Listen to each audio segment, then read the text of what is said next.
Assalamualaikum warahmatullahi wabarakatuh, pemirsa Banten TV. Dimanapun Anda berada, senang sekali tentunya saya Diki Rusadi kali ini dapat menyapa Anda dalam dialog khusus. Dan pemirsa, kali ini kita akan mencoba mengangkat sebuah tema terkait dengan pentingnya peningkatan perlindungan konsumen. Ya, pemirsa, jual beli kali ini merupakan hal yang tentunya tidak asing bagi para pemirsa Banten TV di rumah. Salah satu pihak yang di dalam kegiatan jual beli tentunya ada terkadang ini salah satu pihak ada yang dirugikan, terutamanya adalah para konsumen. Contohnya pihak konsumen yang dirugikan karena penjual selaku pelaku usaha dalam melakukan penjualan tidak jujur atau dalam hal ini menipu. Ya, meskipun ada juga yang dari pihak produsen yang dirugikan karena hal tersebut, dan pemirsa, di Indonesia dikeluarkanlah hukum yang mengatur tentang perlindungan konsumen. Lalu pada kesempatan kali ini di dialog khusus kali ini pemirsa kita akan coba membahas bagaimana kemudian upaya perlindungan konsumen di era digital saat ini. Sudah hadir di tengah-tengah kita. Di sini di samping saya sudah hadir Bapak Babar Suharso, Kepala Disperindak Provinsi Banten. Assalamualaikum Bapak. Waalaikumsalam warahmatullahi wabarakatuh. Bagaimana kabarnya Pak hari ini? Alhamdulillah, mantap. Alhamdulillah, mantap, luar biasa. Semangat terus Pak ya. Insyaallah. Dan pemirsa, di tengah-tengah kita juga sudah hadir ini anggota Komisi 2 DPRD Provinsi Banten, Bapak TB Roy Fahroji Basuni. Assalamualaikum Bapak. Waalaikumsalam warahmatullahi wabarakatuh. Gimana kabarnya Pak hari ini Pak? Alhamdulillah. Alhamdulillah. Semangat Baik, terus cerah. Pak. Dan pemirsa, tak ketinggalan di ujung kanan saya ini ada sudah ganteng, sudah rapi, pakai peci ini. Wah, luar biasa. Di sini sudah hadir Ketua Badan Penyelesaian Sengketa Konsumen BPSK WKP 2 Banten, Bapak Sugiri. Assalamualaikum Bapak. Waalaikumsalam warahmatullahi wabarakatuh. Apa kabarnya Pak hari ini Pak? Alhamdulillah sehat dan luar biasa. Sehat dan luar biasa. Terus semangat Pak ya memberikan perlindungan konsumen. Amin amin. Dan pemirsa, sebelum kita membahas lebih jauh, saya ingin menanyakan terlebih dahulu ke Pak Kadis nih, Pak Kadis. Terkait dengan perlindungan konsumen ini bisa dijelaskan mungkin Pak, apa saja kemudian hak konsumen atau yang seharusnya didapatkan oleh konsumen begitu dari proses jual beli ini? Ya, baik, makasih Mas. Jadi hak konsumen itu ditetapkan atau dilindungi melalui undang-undang. Undang-Undang 8 tahun 99. Bayangkan undang-undang udah lama. Sudah lama. Dan undang-undang ini terbit pada saat kita masa-masa reformasi. Nah, hak konsumen ini hak publik. Jadi harus diatur oleh undang-undang, dilindungi. Nah, diantaranya dalam hal transaksi jual beli, konsumen kan mengeluarkan uang. Nah, dalam hal dia transaksi berarti dia berharap mendapatkan barang yang sesuai. Nah, kesesuaian ini banyak. Satu, dari sisi harga memang jujur ya, artinya barang yang dijual itu harganya harga normal gitu ya. Itu satu. Ya syukur-syukur murah gitu. Nah, yang kedua, kondisi atau kualitas. Kualitas itu harus dijamin aman ya, aman, sehat dan sesuai ketentuan. Kalau barang produk industri kan harus standar nasional atau SNI. Sesuai SNI. Iya, kalau makanan kan harus halal, harus ada izin edar, ya kemasan juga harus tertutup, segelnya masih aman gitu ya, tidak kedaluarsa. Nah, itu hal-hal ini banyak sekali syarat-syarat yang harus dipenuhi oleh seorang penjual pedagang untuk melindungi hak konsumen itu. Dan kami tentunya dalam hal ini memastikan transaksi itu tidak ada pihak yang dirugikan. Nah, itu di pasar, di toko, online, barang, jasa, semua tadi dilindungi oleh undang-undang itu. Ya, dalam artian ini ada beberapa proses yang harus dilakukan oleh produsen. Banyak, iya, banyak. Sebelum akhirnya bisa diedarkan atau bisa Betul, diperjualbelikan. harus memenuhi syarat. Harus memenuhi syarat. Ya. Oke, ini semakin menarik perbincangan ini kita ke Pak TB Roy Fahroji Basuni. Pak, ini kalau melihat dari hak konsumen tadi, lantas kenapa ini kemudian hak konsumen itu penting sebagai perlindungan konsumen begitu? Karena di DPRD kita juga mendorong untuk menjaga hak-hak perlindungan terhadap konsumen, seperti hak-haknya membeli produk yang sesuai, kadar luasanya seperti tadi Pak Babar disampaikan harus sesuai dengan apa yang ditawarkan oleh si penjual. Jangan sampai sekarang kan apalagi di era digital sekarang konsumen banyak yang berbelanja melalui secara online itu, Pak. Kita sangat melindungi hak-hak konsumen di dalam pembelian barang itu, mendorong Dalam artian hal ini pemerintah menjamin perlindungan konsumen. perlindungan konsumen terhadap hak-hak si konsumen tersebut. Oke, jadi sudah terjamin gitu. Ini kita ke Pak Sugiri, mungkin Pak Sugiri, apa peran ini kan Badan Penyelesaian Sengketa Konsumen atau BPSK ini mungkin para pemirsa Banten TV di rumah ada yang sudah pernah mendengar atau mungkin belum pernah mendengar ini, Pak. Bisa dijelaskan mungkin apa peran Badan Penyelesaian Sengketa Konsumen ini atau BPSK dalam perlindungan hak konsumen, Pak? Baik, terima kasih. Badan Penyelesaian Sengketa Konsumen ini merupakan lembaga publik ya, lembaga independen yang bentuk berdasarkan Undang-Undang 8 tahun 99. Badan ini mempunyai peran penting sebagai harapan masyarakat dalam rangka perlindungan konsumen, yang punya peran terkait dengan penyelesaian sengketa konsumen antara pelaku usaha dengan konsumen. Yang kedua juga peran BPSK juga bagaimana melindungi hak-hak konsumen. Hak konsumen itu harus kita lindungi. Yang ketiga juga BPSK juga berperan penting dalam memberikan sosialisasi agar konsumen itu menjadi cerdas. Bagaimana konsumen itu memahami apa yang menjadi hak dan kewajibannya, sehingga konsumen tidak merasa dirugikan ketika emang membeli barang atau jasa yang tidak sesuai standar apa yang disampaikan Pak Kadis dan Pak Dewan tadi, Pak Roy. Intinya insya Allah perannya sangat penting lembaga BPSK ini menjadikan harapan masyarakat untuk menyelesaikan permasalahan-permasalahan sengketa konsumen di luar pengadilan. Artinya kita bisa selesaikan dengan BPSK ini dengan biaya yang sangat murah, gratis, karena bukan murah lagi, gratis. Mudah dan cepat karena dibatasi waktu 21 hari kerja itu kita harus bisa menyelesaikan sengketa yang diadukan oleh para konsumen. Gitu. Berarti penyelesaian sengketa di luar pengadilan ini lewat BPSK. Gratis. Betul. Oke, ini menarik tadi yang disampaikan oleh Pak Dewan bahwa pemerintah harus hadir kemudian untuk melindungi konsumen. Ini kita ke Pak Kadis. Pak Kadis, dari Disperindak Provinsi Banten sendiri, apa kemudian upaya yang sudah dilakukan dalam merealisasikan perlindungan konsumen? Ya, tugasnya luas ya. Artinya kita ada penduduk Banten ini 12,5 juta. Kita ini semua hampir semua ini konsumen. Nah, jadi dalam hal melaksanakan atau menjamin terlindunginya hak-hak konsumen, walaupun ada undang-undang, tentunya juga perlu aturan-aturan selanjutnya. Nah, diantaranya tugas ini dibantu tadi ada BPSK. Yang kedua ada juga lembaga swadaya LPKSM ya, Lembaga Perlindungan Konsumen Swadaya Masyarakat. Nah, tapi dia tidak bisa memutuskan satu sengketa, tapi bisa memediasi ketika terjadi sengketa. Nah, semakin tidak ada sengketa berarti konsumen yang sudah semakin paham, kemudian pengusaha juga semakin memahami aturan. Nah, harapan kita tentunya bukan terjadi sengketa konsumen kan, tapi terbangun konsumen cerdas dan pelaku usaha yang tadi sesuai ketentuan tertib. Nah, itu yang kita lakukan dari Dinas Perindustrian Perdagangan juga melakukan pengawasan. Nah, jadi ada dua ya, ada pengawasan dan edukasi terhadap konsumen. Ini sangat disupport sekali Pak untuk melaksanakan tugas ini oleh dari DPRD, khususnya Komisi 2, Pak Roy, makasih.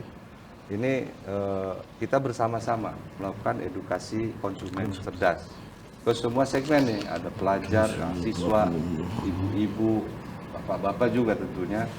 Jadi semua segmen mau di pedesaan, perkotaan, kita menyeluruh harus jadi supaya menghindari terjadinya sengketa konsumen. Konsumen harus tahu sebelum melakukan transaksi hak-haknya apa. Ya, nah itu. Kemudian yang kedua tadi yang kita pengawasannya. Pengawasan itu kan semua produk yang beredar itu ada ketentuannya. Ya, kayak produk impor nih. Ini konsumen juga harus paham. Kalau belanja online itu belum tentu label-label atau sertifikat yang mensyaratkan halal, SNI, kedaluarsa, itu sulit meneliti Benar apa enggaknya? produk ini bisa dijamin atau tidak. Karena itu kan hanya foto atau sebagainya. Nah, apalagi ini barang mungkin juga itu impor. Nah, impor itu nggak boleh sembarangan beredar ini, harus ada izin lagi. Bisa diizinin. Nah, jadi hal-hal ini kami Dinas Perdagangan bekerja sama BPSK dengan Dewan juga terutama masif kita mengedukasi, juga melakukan pengawasan. Nah, kalau konsumennya sudah paham dan cerdas, konsumen cerdas, itu dia jadi kritis. Kayak minum itu mineral itu kan SNI, harus ada SNI wajib. Ya.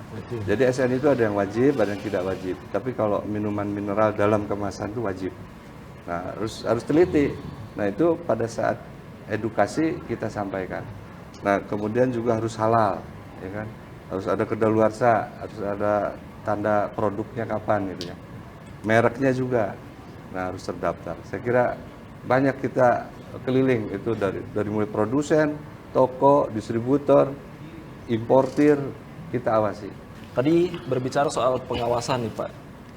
Kita kembali ke Pak Kadis. Pak Kadis, berbicara soal pengawasan, ini apa kemudian yang menjadi kendala di lapangan dari Dinas Disperindak sendiri dalam mengawasi peredaran jual beli ataupun dalam hal ini kita membahas perlindungan konsumen yang sulit dilakukan. Oh iya, jadi satu produk itu melibatkan banyak pihak. Jadi untuk izin edar atau ini BPOM ya, itu dari Balai Besar POM gitu, yang mengeluarkan ya kan. Nanti ada lagi SNI, itu dari Kementerian Perindustrian, ya SPPT SNI yang mengeluarkan dari Kementerian Perindustrian. Nanti ada lagi produk ini harus jaminan halal, kan lembaganya beda lagi. Nah, satu produk aja berbagai kewenangan dari lintas instansi. Nah, itu satu ini sendiri ya, kesulitan tersendiri begitu kita harus konfirmasi. Kan bisa saja mencantumkan label halal, valid nggak gitu kan? Nah, jadi baru bicara satu produk tuh. Nah, terus ada juga produk yang kendalanya itu berkaitan dengan investasi asing misalnya. Jadi banyak ini kita beredar produk bahan bangunan ya. Banyak baja. Nah, baja itu kan banyak yang menggunakan Impor ya? impor juga. Nah, itu wajib lagi nih, SNI wajib. SNI wajib. Nah, itu yang skala besar sekali. Biasanya kita tracing sampai ke pabriknya. Jadi tidak hanya di toko material kita pengawasannya. Tapi ini dari mana? Terus dilacak sampai kepada apakah importirnya atau pabrik pembuatnya. Nah, itu ada sampai dengan kita bekerja sama dengan Kementerian Perdagangan. Kan kalau SNI-nya itu kewenangan Kementerian Perindustrian yang mengeluarkan, tapi ketika beredar kita bicara dengan Kementerian Perdagangan. Jadi ada Direktorat Jenderal Perlindungan Konsumen dan Tertib Niaga (PKTN). Nah, itu yang hari-harinya tadi melakukan pengawasan barang-barang beredar. Barang beredar itu kan jutaan jenis, Pak. Ya, termasuk yang tadi baja itu. Kenapa menjadi konsentrasi? Karena itu ada resiko. Jadi kalau baja yang tidak SNI, tidak sesuai ketentuan, kan nanti umur konstruksi berkurang, ketahanan terhadap gempa dan bencana misalnya berkurang. Nah, itu yang jadi persoalan. Nah, itu yang kita lakukan tindakan hingga penutupan pabrik atau produsennya. Jadi pengawasan itu berlanjut kepada projustisianya. Jadi tidak hanya lihat-lihat, catat, laporan enggak, tapi harus di tracing. Bahkan kalau musim Ramadan ya, Iya. takjil pun kita awasin. Sampai ke takjil. yang Iya, di sampai ke pinggir-pinggir jalan. takjil. Bayangin dari produk industri sampai ke takjil aja kita awasin. Ini Pak Giri sering nemuin terasi dengan pengawet formalin, borak, pewarna buatan, pewarna untuk tekstil, pemanis buatan, banyak sekali makanan yang beredar yang tidak memenuhi ketentuan. Bahkan membahayakan. Membahayakan kesehatan, bisa kanker. Saya kira itu ya. Luar biasa ini berarti benar-benar di cross check pengawasannya sampai dari mana sumbernya sampai ke pabrik-pabriknya. Begitu. Iya. Ya. Harus dicari sumber aslinya ini dari mana gitu. Iya. Sampai ke hulu. Oke. Ini kita kembali ke Pak Dewan. Pak Dewan, ini bagaimana kemudian kita tadi mendengar ini melibatkan banyak instansi begitu. Ini dari mulai dari perindustrian, BPOM sampai Kemenag untuk logo halal dan lain sebagainya. Kalau dari DPRD sendiri untuk mengawasi komunikasi antar lintas instansi ini seperti apa begitu? Pengawasan itu bagian dari fungsi kami di DPRD. Dalam pengawasan kita juga kadang langsung mengawasi ke produk si produsen-produsen itu, dan kadang kita juga ke lapangan gitu Pak, untuk mengawasi produk-produk yang beredar di pasaran seperti ya kayak yang disampaikan Pak Kadis. Saat di bulan Ramadan kan kadang kita juga sambil operasi pasar dan mengecek apakah barang tersebut sesuai yang dijual, apa kayak kemarin kan banyak seperti kejadian yang cincau apa yang pakai bahan pengawet itu kan. Oh iya betul. Ya, Itu formalin. di pasar petir ya. Iya. Ada. Temuan-temuan seperti itu. Seperti itu. Kita di DPRD juga bekerja dengan instansi-instansi lain itu. Baik, ini semakin menarik ini kan. Kalau misalkan ada temuan, ini berarti kita ke Pak Sugiri nih. Pak Sugiri tadi ada temuan cincau yang tidak memenuhi standar, terus tadi juga disampaikan ada terasi berformalin, boraks dan lain sebagainya. Nah, ini kalau misalkan kita sebagai konsumen menemukan hak-hak kita tidak terpenuhi ataupun dalam tanda kutip ini ditipu begitu. Ini peran BPSK sendiri seperti apa begitu, Pak? Ya, baik, terima kasih. Terkait dengan penemuan barang dan jasa yang memang tidak sesuai dengan standar ya. Sebetulnya kalau memang masyarakat merasa dirugikan, itu kan ada beberapa solusi yang bisa dilakukan. Yang pertama, kalau kita membeli barang itu kita merasa dirugikan, sampaikan sebetulnya ke pihak pelaku usahanya. Sampaikan ke pihak pelaku usahanya bahwasanya barang yang kami beli itu tidak sesuai dengan standar. Itu bisa diganti rugi kan. Contohnya karena emang dia mengandung borak mengakibatkan penyakit atau apa, yang paling penting adalah hasil transaksinya itu ada itu. Bukti transaksinya. Bukti transaksinya itu bisa diperlihatkan seperti itu. Contoh, kita juga di display barang itu kadaluarsa. Itu bisa ditukar. Bisa tukar sampaikan ke pelaku usahanya. Terjadinya sengketa itu manakala pelaku usahanya tidak mau mendengarkan atau tidak menanggapi. Nah, peran BPSK inilah ketika emang sudah terjadi sengketa karena pihak pelaku usaha itu tidak mengindahkan apa yang menjadi permasalahan dengan konsumen merasa dirugikan tidak ditanggapi, maka itu terjadinya sengketa. Nah, peran BPSK itu di situ. Ketika terjadi sengketa silahkan datang ke BPSK untuk membuat satu pengaduan, ada form pengaduannya terkait BPSK, nanti akan menganalisis karena ada yang pengaduan itu yang menjadi kewenangan BPSK, ada juga yang tidak karena sekarang ada beberapa lembaga alternatif seperti yang sampaikan Pak Kadis tadi terkait dengan barang dan jasa itu ada kewenangan di kami, tetapi ada terkait dengan finance itu kewenangan dari Otoritas Jasa Keuangan. Itu ada 16 sektor yang memang bukan kewenangan kami. Finance terkait dengan perbankan. Nah, kalau dulu BPSK ini luas nih. Sebelum adanya perubahan undang-undang, karena ada undang-undang Otoritas Jasa Keuangan, terus adanya peraturan POJK di tahun 2022 itu ada beberapa batasan sektor, 16 sektor yang tidak ditangani oleh kami. Tapi terkait dengan barang dan jasa kami yang menangani, seperti tadi kayak kadaluarsa, barang tidak sesuai standar, beli keramik, ketika dipakai keramiknya ternyata Kurang bagus, lebih terus juga simetris gitu, mencong atau apa kan gitu. Itu bisa diadukan ke kami dan itu juga pernah kami sidangkan, alhamdulillah itu diganti rugi. Yang paling penting bagi masyarakat yang akan mengadukan itu ada bukti transaksi jual belinya. Salah satu dasar untuk melakukan pengaduan tersebut. Yang kedua, masyarakat itu merupakan konsumen akhir. Jadi konsumen, emang dia pemakai gitu tuh, pemakai, tetapi tidak sesuai ini yang kita laporkan. Laporkan ke kami dan kami akan memanggil para pihak baik pelaku usaha dan juga pihak konsumen ini untuk kita sidangkan secara mediasi ataupun konsiliasi. Dan arbitrase kalau itu pilihan ya, itu bukan bertingkat. Silakan mau pakai mediasi atau konsiliasi, ngobrol silakan. Kalau emang sudah disepakati mau ganti rugi sekian, kita buat putusannya. Begitu juga mediasi. Oke, baik. Berarti dari pihak konsumen ini harus ada faktur pembelian. Ya, harus ada transaksi, bukti transaksi bukti jual belinya. transaksi itu. Dan nanti bisa menghubungi si produsennya terlebih dahulu. Apakah dia bisa langsung ganti rugi dan sebagainya sebelum nanti dimediasi oleh BPSK sendiri gitu. Bisa seperti itu. Oke, baik. Ini semakin menarik ini kalau misalkan kita berbicara soal faktur pembelian.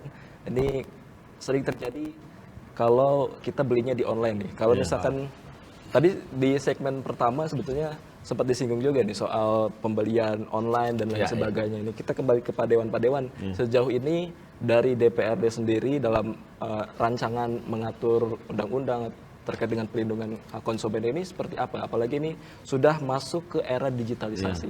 Sudah semuanya beralih belanja online ini hampir lebih banyak mungkin dibandingkan beli secara offline. Ya, kita sejauh ini kan untuk dengan Dinas Perindak dan BPSK sering mengadakan edukasi terhadap konsumen-konsumen yang ada di lingkungan pemerintahan Provinsi Banten untuk mengedukasi agar konsumen itu cerdas, tahu barang sesuai yang dibeli. Kita juga membuat undang-undang perlindungan konsumen terhadap perlindungan konsumen itu di DPRD. Di DPRD berarti memang pemerintah dalam hal ini menjamin membuat perda di DPRD untuk perlindungan konsumen. Oke, ini kita kembali ke Pak Kadis. Pak Kadis, kalau misalkan kita berbicara hak konsumen gitu kan, perlindungan terhadap konsumen ini, mungkin pemirsa Banten TV ingin bertanya nih, kemudian sedetail apa yang kemudian menjadi hak dari konsumen ini sendiri. Kita kembali ke Pak Kadis. Pak Kadis, tadi sebelum mengakhiri segmen, tadi ada pertanyaan terkait dengan bagaimana kemudian konsumen ini meraih perlindungan sedetail apa begitu untuk mendapatkan perlindungan. Ya, sebetulnya negara sudah hadir ya ketika sebelum ada sengketa konsumen. Artinya undang-undang sudah ada, lembaga yang menangani di daerah itu BPSK, di pusat juga ada Badan Perlindungan Konsumen Nasional ya, BPKN. Jadi tidak pernah berharap terjadi sengketa. Nah, untuk tidak terjadi sengketa itu, jaminan untuk masyarakat adalah terbitnya undang-undang tadi, yang semua warga negara harus tunduk. Nah, jadi kan ada sisi pelaku usaha. Nah, ini kan banyak aturan yang mengikat kepada si pengusaha ini, ada pengusaha pedagang, ada produsen. Nah, tadi yang saya sampaikan bahwa semua sertifikasi produk, izin edar dan sebagainya itu tunduk pada aturan-aturan yang sektornya banyak tadi. Harus ada BPOM, nah itu yang bekerja sehingga tunduk itu kan aturan. Nah, jadi aturannya sudah lengkap, Pak, sudah lengkap. Kemudian penerapannya jika terjadi sengketa pun perangkatnya disiapkan. Sudah disiapkan. Nah, betul, ketika terjadi peradilan atau sidang sengketa gratis si konsumen. Tapi kan itu diselenggarakan oleh negara, Pak. Artinya negara mengeluarkan anggaran juga untuk menyelenggarakan penyelesaian sengketa konsumen. Jadi, nah selama ini ya tadi, makanya ini menjadi praktek nyata bahwa negara hadir melindungi konsumen, dalam hal ini rakyatnya, melalui kewenangan-kewenangan yang ada di pemerintah, didukung oleh DPRD, kemudian dilaksanakan oleh lembaga yang independen. Kalau Pak Sugiri ini kan di BPSK, beliau lembaga non pemerintah tapi non perangkat daerah gitu. Jadi lembaga independen yang seperti pengadilan bisa memutuskan satu sengketa. Jadi nggak usah khawatir masyarakat di Banten, alhamdulillah kita dengan didukung Dewan dan juga dukungan dari gubernur untuk membentuk 2 BPSK nih, wilayah Serang 1, wilayah Tangerang 1, jadi ada 2. Ada 2. Ya, karena wilayah kita luas ya. Kalau 1 BPSK kan terlalu jauh nanti ininya. Nah, ini kita ada 2 BPSK, yang WKP 2 ini dipimpin Pak Giri, nanti ada WKP 1 di Tangerang dipimpin oleh Pak Juniarso. Oke, berarti sejauh ini ada 2 lembaga BPSK Ada 2 yang siap untuk melindungi para konsumen. Betul. Oke, baik. Ini kita kembali ke Pak Sugiri.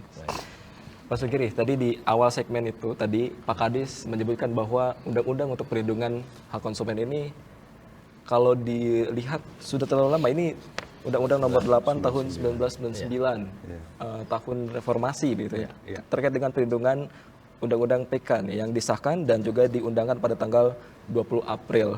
Nah, sejauh ini efektifkah undang-undang ini? Apalagi sekarang kita tahu perkembangan digitalisasi ini sudah semakin merajalela begitu. Seperti apa, Pak? Kalau bicara efektif, Undang-Undang 899 ini sangat efektif karena itu Masih memberikan sangat satu perlindungan kepada masyarakat, khususnya kepada konsumen. Peran pemerintah di sini, alhamdulillah apa yang disampaikan Pak Kadis tadi, bahwasanya keberadaan Undang-Undang 899 itu diimplementasikan dengan terbentuknya BPSK. Nah, BPSK ini sebetulnya bukan berdiri dari tahun 2020. Kita 2010 berdasarkan kewenangannya dulu, berdasarkan pasal 49 itu ada kewenangan di kabupaten kota. Nah, BPSK Kota Serang dulu sudah terbentuk pada tahun 2010 dengan Kepres, keputusan Presiden nomor 18 tahun 2010. Terus ada pengangkatannya pada saat itu dengan keputusan Menteri Perdagangan itu tahun 2011-an. Seiring dengan perubahan undang-undang, adanya Undang-Undang 23 2014, itu kewenangan pengawasan itu ada di tingkat provinsi, sehingga BPSK ini dibentuk oleh Provinsi Banten. Keberadaannya ada di Provinsi Banten. Seiring dengan adanya dari Undang-Undang 23 2014, ada juga Permendag 72 tahun 2020, itu tentang BPSK, bahwa BPSK itu yang mengangkat sekarang gubernur. Nah, sehingga keberadaan BPSK ini tidak lain bahwa ini atas dorongan pemerintah bahwa ini adalah harapan masyarakat yang disampaikan tadi, harapan masyarakat untuk menyampaikan ketika masyarakat dirugikan. Mau kemana sih kita mengadukan gitu tuh. Nah, inilah BPSK ini difasilitasi oleh pemerintah sebagai lembaga independen yang efektif untuk bisa melaksanakan kegiatan-kegiatan penyelesaian sengketa konsumen. Di samping juga melakukan kegiatan-kegiatan terkait dengan perlindungan hak-hak konsumen dan juga melaksanakan peradilan yang simpel gitu, bukan peradilan umum, tapi ya penyelesaian dengan cara mediasi, konsilasi dan arbitrasi. Nah, ini sebetulnya efektivitas dalam penyelesaian sengketa. Kita tidak berbelit-belit kan gitu tuh. Kalau di pengadilan mungkin pengadilan umum kan kita luar biasa, prosesnya panjang. Kalau kita dibatasi waktu 21 hari untuk menyelesaikan sengketa ini. Jadi insya Allah lebih masih dari efektif 21 hari. keberadaannya. Tidak boleh lebih dari 21 Tidak boleh lebih dari 21 hari kerja ya. Bukan kalender, tapi 21 hari kerja. 21 hari kerja. Oke, luar biasa. Ini semakin menarik kalau kita berbicara soal perlindungan hak konsumen. Ini kita kembali ke Pak Kadis. Pak Kadis, kalau sejauh ini khusus di Banten sendiri sudah ada peraturan daerah yang mengatur terkait hak konsumen? Ya, baik. Dari aturan induknya kan undang-undang tadi. Lalu penyesuaiannya terjadi ketika peralihan kewenangan tadi diatur oleh Undang-Undang 23 2014 tentang pemerintahan daerah. Nah, peraturan turunannya itu ada diatur oleh Permendag, Peraturan Menteri dalam Perdagangan. Jadi sampai detail teknis. Nah, karena peraturannya sudah detail teknis, bagaimana operasi suatu BPSK dan sebagainya, waktu itu kita udah konsultasi dengan Biro Hukum dan juga dengan bagian hukum di Kementerian Dalam Negeri. Jadi cukup membentuk dengan keputusan gubernur, karena aturan payungnya sudah sangat detail teknis. Nah, karena ini undang-undang udah lama gitu ya, jadi aturan pemerintah juga mengatur hal-hal yang sampai bagaimana rekrutmen, kriteria, tadi sampai 21 hari itu. Jadi sangat teknis aturan. Jadi kalau diperdakan lagi, nanti akan ada duplikasi aturan. Nah, tapi paling tidak regulasi ini selama ini sudah efektif, Pak, ya, dengan 2 BPSK. Memang kalau misalnya perkembangan selanjutnya membutuhkan lagi bentuk BPSK baru dimungkinkan. Tapi selain 2 BPSK itu tadi ada juga LPKSM tadi, Lembaga Pelindungan Konsumen Swadaya Masyarakat. Itu ada 13 yang terdaftar di Banten ya. Nah, dengan adanya LPKSM juga sama dia fungsinya untuk mengedukasi. Kemudian itu kan terdekat, itu tersebar di 8 kabupaten kota ya, yang 13 LPKSM itu. Nah, dia juga bisa melakukan tadi mediasi dan sebagainya untuk menyelesaikan sengketa lah. Kalau udah sengketa ya memang harus urusan di BPSK. Tapi kalau masih bisa dirembuk 2 pihak gitu, nah, dia bisa menjadi mediator si LPKSM ini. Dan itu terdaftar LPKSM. Resmi. Kita sering dialog nih kerjasama BPSK, LPKSM, kami di Sperindag juga dengan binaan dari pusat ya, BPKN dan Kementerian Perdagangan. Itu intensif, Pak, karena perkembangan zaman dan situasi dinamika itu kita juga harus mengikuti karena bentuk-bentuk sengketanya itu makin banyak variasinya, gitu. Makin banyak variasinya, frekuensinya juga makin banyak. Nah, mudah-mudahan sih dibarengi dengan edukasi, fungsi-fungsi baik dari mulai regulasi sampai ke lembaga yang melayani, dirasa masih efektif yang ada saat ini. Masih efektif. Ya. Kita ke Pak Dewan. Kalau tadi dibilang masih efektif nih. Kalau kita berbicara di Sperindag ini kan menjadi lembaga penting juga untuk hak perlindungan konsumen. Kalau dari DPRD sendiri dalam mengawasi di Sperindag, ada ketemuan atau hal-hal lainnya, Pak? Apakah sudah berjalan dengan baik? Gitu? Seperti yang saya sampaikan sebelumnya, di DPRD sebagai di DPRD Banten ini di Sperindag Dinas Disperindak Banten sudah sangat baik untuk dalam edukasi dan pengawasan untuk konsumen-konsumen cerdas bersama BPSK, dan kita juga sering mengedukasi ke masyarakat untuk menjadi konsumen-konsumen itu menjadi konsumen-konsumen cerdas.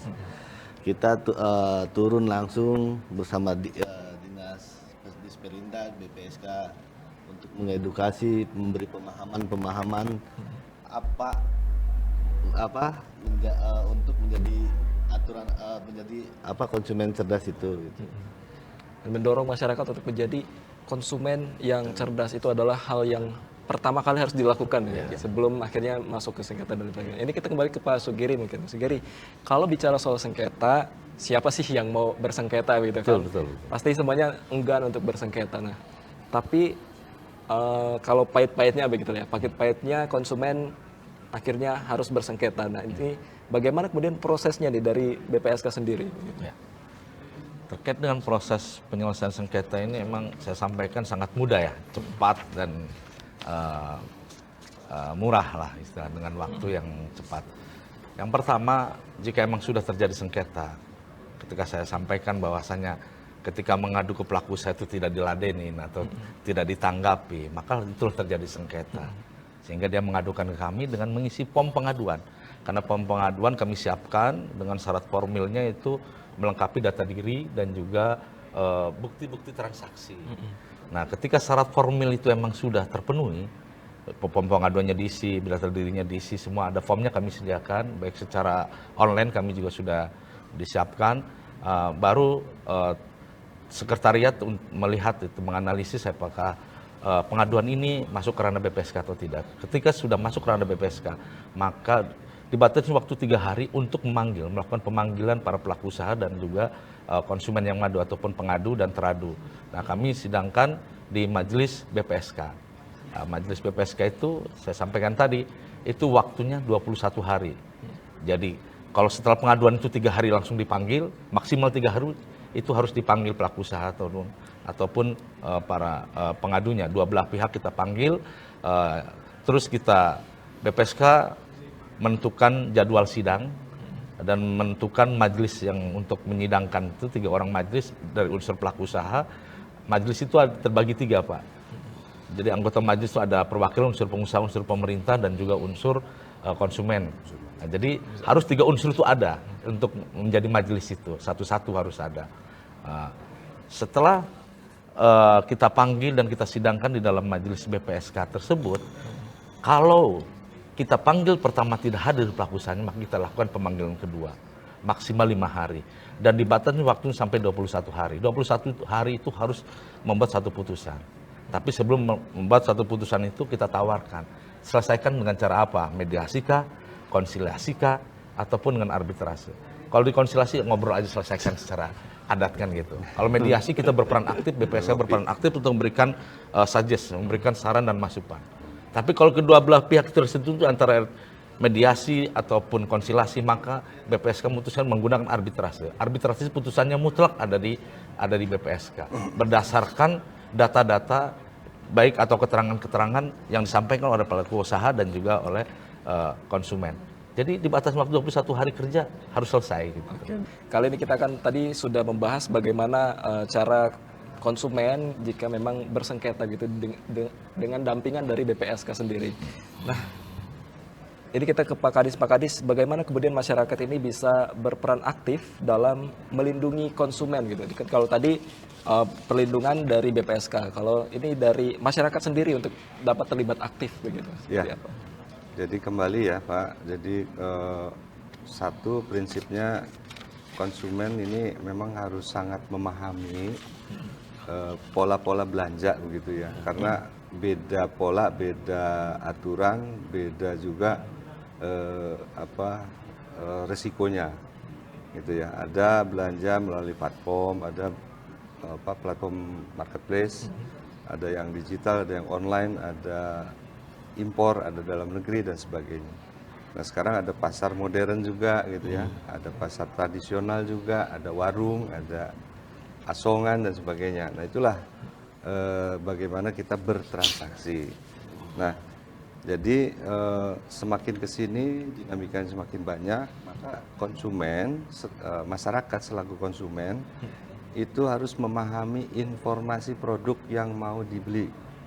Nah kemudian dia harus juga tahu produk ini buatan mana, ya kan? Terus harga pembanding di Serang berapa, di Jakarta berapa. Nah, jadi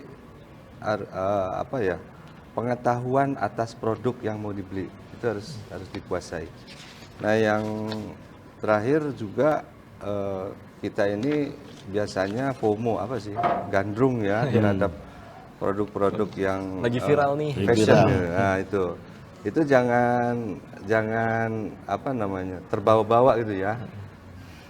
Boleh pengen update tapi jangan juga menjadi konsumtif ya. Jadi harus cermat membeli sesuai fungsi dan kebutuhan. Nah lalu sekarang kan semua segmen ya, mungkin bapaknya minta tolong yang belinya anaknya, biasanya udah kalau digital kan ada yang satu keluarga itu kan. Nah, itu saya kira ini penting sekali masyarakat sebagai konsumen dalam satu keluarga itu harus baik komunikasinya. Biasanya ini nggak ketahuan tiba-tiba paket datang, ini siapa yang beli gitu. Padahal harusnya komplain pada saat itu ya karena nggak tahu ditolak lah segala. Nah itu kan jadi persoalan. Jadi salah satu kunci bagaimana kita menghindari terjadi sengketa konsumen adalah komunikasi keluarga, pahami produk, kemudian juga harus menahan diri dari belanja-belanja yang tidak perlu tadi ya. FOMO gitu. FOMO. Nah ini gandrung sekarang kan cenderungannya seperti itu. Nah kalau sudah terjadi sengketa kan repot juga, belanjanya sedikit tapi waduh pengembaliannya lama dan sebagainya, menyesal pula gitu kan. Nah walaupun memang ada BPSK. Nah jadi untuk menghindari itu kami nih dari Dinas Perindak bersama dan kerjasama dari Dewan, Pak, dan juga BPSK, selalu setiap tahun, Pak, kita menyelenggarakan edukasi konsumen, ya, dengan harapan masyarakat Banten, semua segmen, semua kelompok masyarakat itu paham betul seorang konsumen harus seperti apa, yang konsumen yang baik, konsumen yang cerdas. Nah, itu saya kira yang kita bangun, ya. Jadi bangun masyarakat Banten sebagai konsumen cerdas. Oke, konsumen cerdas semuanya. Jadi saling melindungi, Pak. Harus, Pak. Harus saling melindungi. Oke, baik. Kita ke Pak Sugiri kembali. Pak Sugiri, kalau misalkan kita melihat sengketa, walaupun kita tidak ingin adanya sengketa, tapi sejauh ini Pak, khususnya di Banten sendiri, apa kemudian kasus yang paling sering terjadi, gitu? Apakah dari makanan atau barang dan jasa dan sebagainya? Ya, baik. Terkait dengan kasus sengketa yang ada di WKP 2, ya, itu dari 14 pengaduan, itu hampir 50% itu di bidang properti, pengaduannya di bidang properti. Itu bidang properti ini sangat mendominasi karena terkait ketidaksesuaian antara yang diiklankan dengan kenyataan di lapangan. Yang kedua, properti yang sudah dibeli ternyata sampai dengan sudah berapa tahun ternyata belum terbangun gitu tuh. Nah, ini juga jadi masalah di properti, sehingga kemarin kami juga mengadakan acara kerjasama dengan Uniba juga mendatakan REI. Artinya REI sebagai induk asosiasi dari properti tersebut memberikan pemahaman kepada para pelaku usaha properti itu untuk bisa mengikuti aturan yang ada sehingga masyarakat tidak dirugikan. Ini kecenderungannya nih tahun-tahun ini properti yang banyak 50% pengaduan itu terkait dengan properti. Banyaknya properti. Iya. Tahun ini. Di tahun 2025 ini. 2025 ini. Oke, banyak yang sudah beli tapi belum ada gitu. Belum terbangun. Belum terbangun. Gitu. Sedangkan dia sudah nyicil sampai 2 tahun, ada yang 3 tahun gitu. Wah, sudah lama berarti. Ya, itu. Kalau dari BPSK sendiri menghadapi kasus-kasus seperti itu seperti apa, Pak? Nah, pendekatan yang kami lakukan seperti tadi, bahwa kami bekerjasama dengan asosiasi dari properti tersebut gitu, seperti kan sekarang udah banyak asosiasi, bukan hanya REI, bukan hanya Real Estate Indonesia, tapi ada beberapa asosiasi terkait yang menaungi para developer ini. Kami memberikan satu pemahaman bahwasannya ini pentingnya bahwa terkait dengan perlindungan konsumen tersebut. Jangan sampai masyarakat dalam posisi yang selalu dirugikan gitu. Kita sudah akad kredit, kita sudah mencicil, tapi barangnya belum ada dan barangnya kadang tidak sesuai. Nah, ini memberikan pemahaman dan jika diperlukan kami minta asosiasi itu memberikan sanksi karena dia lebih takut dengan asosiasi kan gitu, karena dia ada asosiasinya. Nah, itu yang kami lakukan untuk saat ini. Oke, luar biasa. Ini tak terasa kita hampir 1 jam ini menemani para pemirsa Banten TV di rumah. Tapi sebelum kita menutup acara kali ini, mungkin ada yang ingin disampaikan. Mungkin kita mulai dari Pak Sugiri terlebih dahulu kepada pemirsa. Silahkan, Pak. Baik, pemirsa Banten TV, bahwa keberadaan BPSK ini sangat penting buat masyarakat Banten. Dan ini juga menjadi harapan masyarakat untuk menyelesaikan sengketa konsumen. Kami berharap konsumen yang cerdas adalah konsumen yang memahami pentingnya perlindungan konsumen, pentingnya terkait dengan hak-hak konsumen, dan juga ketika kita sudah memahami terkait dengan perlindungan konsumen, maka jika konsumen merasa dirugikan, silakan lapor ke BPSK. Itu saya. Terima kasih. Baik, luar biasa. Terima kasih sudah hadir di dialog khusus kali ini, dan kita berikan kesempatan untuk Pak Dewan untuk memberikan closing statementnya kepada para pemirsa. Untuk pemirsa Banten TV, semoga menjadi konsumen cerdas, sesuai apa yang dibeli sesuai dengan kebutuhan, dan memeriksa barang-barang yang akan dibeli dengan sesuai produk yang dibeli. Sekian, terima kasih. Baik, terima kasih Pak Dewan sudah hadir dalam dialog khusus kita pada kesempatan kali ini. Dan terakhir mungkin Pak Kadis, Baik. yang ingin disampaikan kepada para pemirsa Banten TV di rumah. Ya. Seluruh warga Provinsi Banten, kami harapkan atau kami haturkan semoga Bapak Ibu bisa melakukan memenuhi kebutuhan itu dengan tenang. Karena kami selalu melakukan pengawasan, pembinaan kepada pengusaha juga, baik kepada produsen maupun pedagang. Kemudian juga BPSK hadir juga untuk melayani Bapak Ibu ketika terjadi sengketa. Jadi belanjalah dengan tenang, meneliti produk, mengenali produk, belilah produk sesuai kebutuhan, dan jadilah konsumen cerdas dan bela produk dalam negeri. Terima kasih. Baik, terima kasih Pak Kadi sudah hadir dalam dialog khusus kita. Kita ucapkan terima kasih kepada 3 narasumber yang sudah mau hadir memberikan edukasi kepada masyarakat Banten dalam dialog khusus.